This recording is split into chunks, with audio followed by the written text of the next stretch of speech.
How to Stop Worrying and Start Living. Preface. How this book was written and why. 35 years ago, I was one of the unhappiest young men in New York. I made my living selling motor trucks, yet I didn't know or even care how they worked. I despised my job. I despised living in a dingy, cockroach-infested room on West 56th Street, where I'd reach for a necktie in the morning only to watch the roaches scatter. I loathed eating in cheap, grimy restaurants that likely harbored the same pests.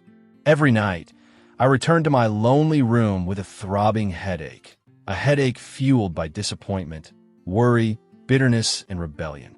My college dreams had curdled into nightmares. Was this life? Was this the vital adventure I'd eagerly anticipated? Trapped in a job I hated, surrounded by filth, with no future in sight, while my hunger to read and write, the passions I'd nurtured in college, went unfulfilled? I realized I had nothing to lose by quitting. I didn't crave wealth. I craved living. So I reached my Rubicon, the decisive moment most young people face, and chose a path that transformed the next 35 years into a journey beyond my wildest hopes. Here's what I decided. I'd abandon the work I loathed. Having trained as a teacher at Missouri State Teachers College, I'd teach night classes for adults. That would free my days to read, prepare lectures, and write. I wanted to asterisk live to write and write to live. Asterisk. But what subject? Reflecting on my education, I saw that public speaking had been more practical than all my other studies combined. It erased my timidity, gave me confidence, and proved that leadership favors those who can articulate their ideas.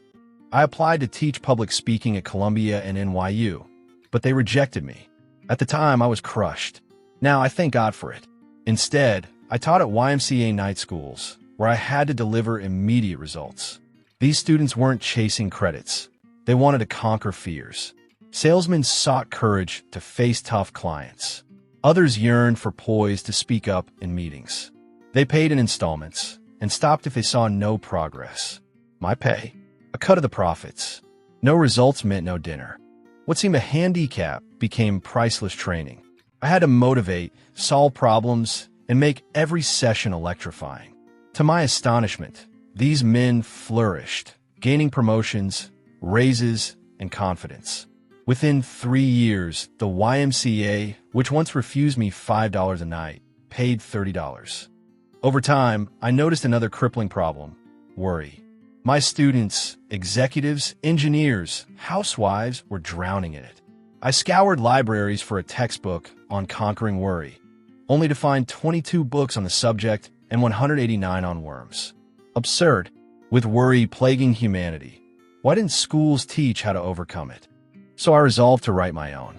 For 7 years, I devoured philosophy, biographies from Confucius to Churchill, and interviewed luminaries like Eleanor Roosevelt and Henry Ford. But the real lab was my classroom. Students tested anti-worry rules and reported back. I've heard more how I beat worry stories than anyone alive. This book isn't theory. It's a battle-tested manual. The stories are real, names and addresses included. As the French philosopher Valéry said, science is a collection of successful recipes. These recipes aren't new. The challenge is applying them. You didn't pick this up for a writing lesson.